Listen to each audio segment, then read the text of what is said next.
You ask Tiger to solve. This deals with linear equations with one unknown. The final result is x equals 1 over 4. Let's solve it step by step. Group all constants on the right side of the equation. Add 1 over 2 to both sides. Combine the fractions. Combine the numerators. Reduce the zero numerator.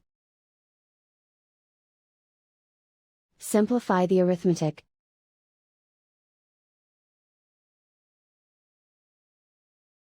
Isolate the x. Divide both sides by 2.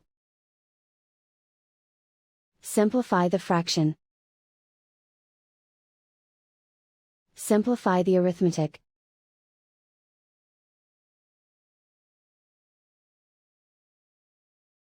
And so the final result is x equals 1 over 4.